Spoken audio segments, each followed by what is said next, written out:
Imbongi iyafunguza ubuciko, imbongi ziyacikoza woza amaphilisi olalela thamela nazi abazobuciko. Sesihayeza bakusemathubeni abahamba singakafiki isikhathi. Ulimi lwabo lufuna ukushaya usilimase kepha saguqa sathandaza sicela ukubeso Nkosi. Kunabantu abanenkani engaphikiseki. Iningi labo kamakholelo kokushuka abanye abakwenza ngokweqiniso lo kumbhalo ufike nezazi ebeziphuma kuJehova.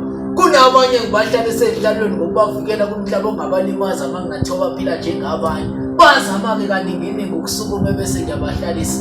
Ufike neshoshe bezoyicelela imigogodla emisha kuJehova.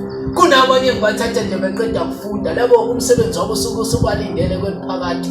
Ufike nesalukwazi bese sikhalela ngomsuku waso bese sizoqala emsebenzini ngoLwesibili. Kunamanye ngibakhiphe ey'koleni ngoba ngifuna abasebenzise ithalente engabafungathisana namsona emadala.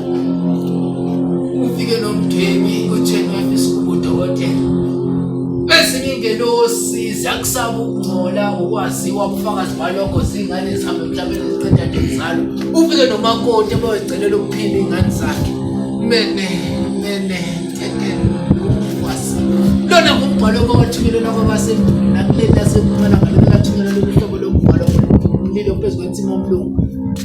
Omunye uhambe emhlabeni singakafika isikhathi kuthiwa engabaphileli abadala. Ezinye imbongi inyosi zafela empini yasesandwane ngafakazi. Ikhuphuka imbongi ukuthi ayikulungela ngokuphelela umumatha ukuphefumula wenkondo nazo zibe sezisala lapho. Awusho nambongi wagcinani nje ukukhuphula phezu kwentaba okanye ugibele phezu kwentshe. Hayi umbhalo. Imbhalo iyakhula iyavunguza ngobuciko, imbongi ziyacikoza woza amaphilisi olalela thamela nazi indaba zobuciko.